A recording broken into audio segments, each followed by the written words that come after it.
Hey Facebook friends, how are you? If you don't know me, my name's Dawn, and if you're seeing this as a result of a share, I hope you'll take a few moments out of your day to watch this video and hear me out. A little bit of background if you've never seen my face before. Before the election, I posted a video about Prop 57 and the damage it was going to do. I was a parole agent with the Department of Corrections, so when I read the legislation, I actually understood what it really meant. The voters' information guide that went out before the election was very misleading and deceitful in the way that it explained the proposition. In the verbiage of the legislation or the description of it in the voters' information guide, it claimed that only nonviolent crimes would be affected by Prop 57 and eligible for early release. What it failed to explain to people is that there are many crimes in the California Penal Code that are violent in nature but not violent in the California Penal Code. So basically section 667.5C of the Penal Code lists all of those crimes that are deemed violent. So it's a short list, I think it's about 23, and it's the most heinous crimes. All of the other crimes that are violent in nature but not in 667.5C are in 1192.7C. Prior to 57, 1192.7C crimes were held to the same standard or similar standards as 667.5 as far as how much time somebody had to serve, and strikes and consecutive sentences and all of that. So what Prop 57 did is it made all of those guys that have been convicted, and gals that have been convicted of 1192.7C crimes eligible for early release. Some of those crimes include crimes like rape, sodomy by intoxication, domestic violence with traumatic injury, corporal injury on a child with traumatic injury. The list goes on and on. I'll explain it a little bit later on. The proposition passed despite my efforts on Facebook and trying to explain it to people, and I really believe that most Californians voted for it because they believed it was nonviolent crimes such as property and drug-related crimes, not crimes against people, victims that are women and children, elderly people that need our protection. I really believe that. I think that because of the verbiage of in the voters' information guide, people just went with it because it sounded good. So since then, I've been racking my brain trying to figure out what can we do, because I don't give up, and we shouldn't give up on this one because it's unacceptable. So I'm nobody. I'm just a mom sitting in the guest bedroom here, and I started making phone calls and sending emails out and trying to figure out what can we do. And I found there's actually 3 legislators in the state of California that have already proposed legislation to countereffect some of the damage that Prop 57 is going to do when these guys start getting out. The most comprehensive one that I found was a senator out of Southern California by the name of Patricia Bates.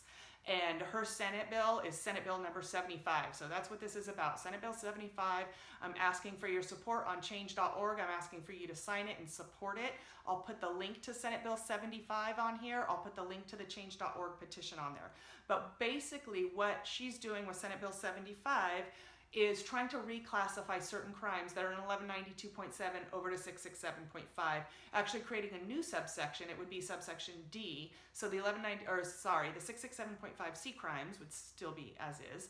Now we would take some of those crimes that are in 1192.7, not all of them obviously, the most violent, the scariest ones, take them over to 667.5, put them in subsection D. So now those guys that are convicted of these crimes will be held to the same standards as far as how much time they're going to serve on their sentence. So these crimes include crimes like rape by intoxication or of an unconscious person, sodomy and oral cop of a unconscious person or intoxicated person.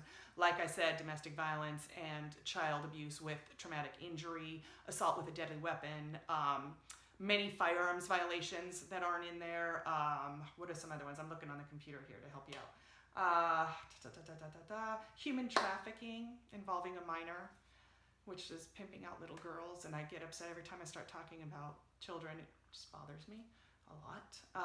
So go on Senate Bill 75 and look at those crimes. It's not that long of a list, but it's this, like I said, it's the scariest ones. It's the most important one. So if you go on change.org, you'll see the letter that I wrote, which is, asking the senators to support Senate Bill 75. So what we have to do here is the first step of this legislation is to go before the Public Safety Committee, which is comprised of several senators throughout the state of California. And every time somebody signs this petition on change.org, Every single one of the senators that's on that list, you'll see them on there. They're on the Public Safety Committee.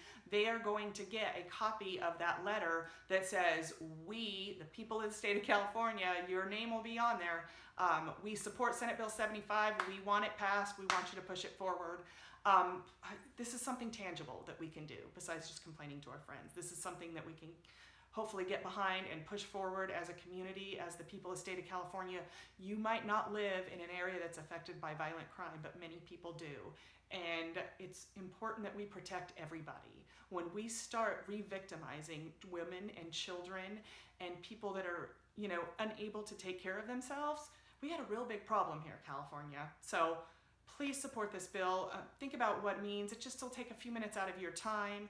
I also would love for you to go on Facebook and like a page I've created. It's called Support Senate Bill 75. I just started it. And what I'm going to do is just update that page with, as far as the legislation goes and what's going on with the legislation. I'm not very active on Facebook personally, so I'll just put that on there if something's going on with the legislation so we can stay connected if we're not friends on Facebook. So if you could share this with your friends, I'd appreciate it. Just would love to see this thing pass. Like I said, I worked as a parole agent for many years, and I supervised second striker parolees, which were the guys that had already been convicted of 2 or more serious and/or violent felonies, and the answer is not releasing them from prison early. They are not going to stop committing bad crimes, violent crimes, because you let them out early. All we're doing is creating more victims. It's more of a revolving door now for them, coming in and out, in and out. These are violent, habitual career criminals. They don't need to be, those are the guys we need to let out early. Those are the guys that need to stay in prison, and we need to protect our community. That should be our #1 priority. So God bless you. Thank you for listening. Thank you for sharing in advance. Have a good day.